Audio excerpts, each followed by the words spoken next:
Hey, it's Ronnie Daniels. Thanks for coming back. I'm not going to go in a hive today. I wanted to, but I actually did go in a couple of hives, but being I'm not familiar with this camera, I just purchased it for this second video and to use forward. It has an LCD screen over here. I can see what you're seeing, so that way when we do go in hives, I can make sure that you see what's going on. But today I just wanted to show you what a nectar flow looks like, and it's November here in Alabama. It's November 2nd, and we don't really have a flow going on. We didn't have a fall flow, at least not in my immediate area, because we had a severe drought. We went a couple of months with no rain. We had record temperatures, so it was really brutal here. So I'm open feeding, and I know that's a controversial topic for a lot of beekeepers, but I've watch a lot of videos and try to learn a lot, and I'm okay with open feeding, but I wanted to show you what a nectar flow looks like. And like I said, I'm open feeding. The feeder's way across the yard over there, so this looks like a nectar flow. The temperature today is in the, I think we're supposed to get 61, so we're somewhere around in there.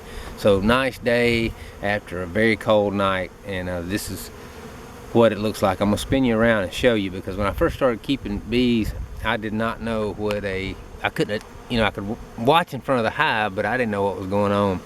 Other than, it's obvious when you see pollen coming in, but when you see a nectar flow, you'll see bees that are constantly, it'll look like a bunch of bees are flying in front of the hive, and almost like the orientation flight, which we'll talk about another time. But it'll look like bees are just flying in front of the hive, when in fact they're coming in waves, just bee after bee after bee, and they're all having to slow down to get to the landing board and kind of wait their turn to come in. So let me spin you around and let you look at that.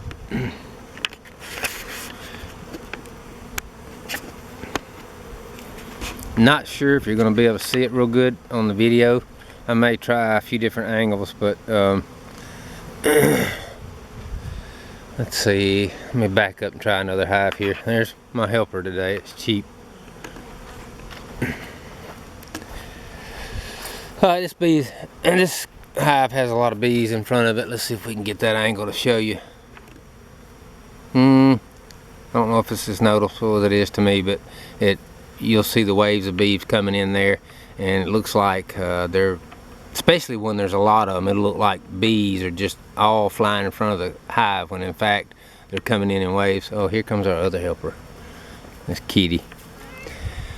So you'll see the waves coming in, and like I said, to the naked eye it's going to look like bees are just flying in the front of it, when in fact they're just coming in wave after wave. And this is a good shot of them doing it here. I'm not sure if you can see it like I do.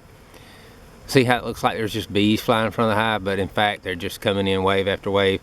The other thing to tell you is, if you look carefully, sorry I keep getting you guys out of the frame, excuse me. The other thing you'll notice when there's a nectar flow is you'll see bees just shooting out, boom, boom, boom, boom, boom, and that's hard to see. Sorry, I keep losing my where I need to be showing you guys, but if you were to watch it in slow motion, you would see bees coming out, just shooting out. And if you look carefully here, you can see it. It happens real fast, but there'll just be bees shooting out like one after another, and those are bees taking off to heading to a nectar source. So just wanted to show you that, and for new beekeepers, that's something that may help you when you're sitting around watching your bees, which I highly encourage, especially being a new beekeeper. We're trying to learn what we can about them, and the reason, let me spin you around, the reason you want to know about nectar flows is because there's a lot more going on inside the colony when there's a nectar flow. So there's a lot more you have to be diligent about as far as keeping them spaced so that they have room to put up nectar to make honey, and to try to prevent swarming. And we'll talk about swarming in another video. I did want to tell you guys, this is a slow time of year for beekeeping, because it's November and winter is about here. Although here in Alabama, excuse me, the weather is very unpredictable. So like today, 60 something degrees. but really not as much going inside the hive this time of year. And I know when I was a new beekeeper, I like seeing people going inside the hive and show me. So hopefully we're going to get some days even before the end of this year where we can do that and let you see a little bit inside the hives and what goes on. There are 2 little tiny fall swarms I have. I'm just going to tell you it'll be a miracle if they make it. And today I went inside of them. One of them is right back there. I don't know if I can get it in the frame. But anyway, yeah, I think it's right there. Anyway, I hope they can make it. Weather's going to play a big part of it. So we'll go in those colonies here soon. And I really, when they swarmed, though they were tiny swarms, I'm like, you know, I'm just going to let them go. It's so late in the year they're not going to make it, but they were so easy to catch. And I've got my population up in colonies right now, so if I lose them, it's no big deal. But I will say this, both of the queens and both of those little tiny fall swarms got mated, and they're both laying. But weather's going to play a big part in whether or not they make it, because last night got in the 30s. And if you don't have a lot of bees to keep the brood warm, you know, you'll get chill brood, which means the brood will die. And it's just kind of a lot of factors in the fall and winter that are playing against bees trying to build up their population. So anyway, thank you so much for watching. I'll see you on the next one.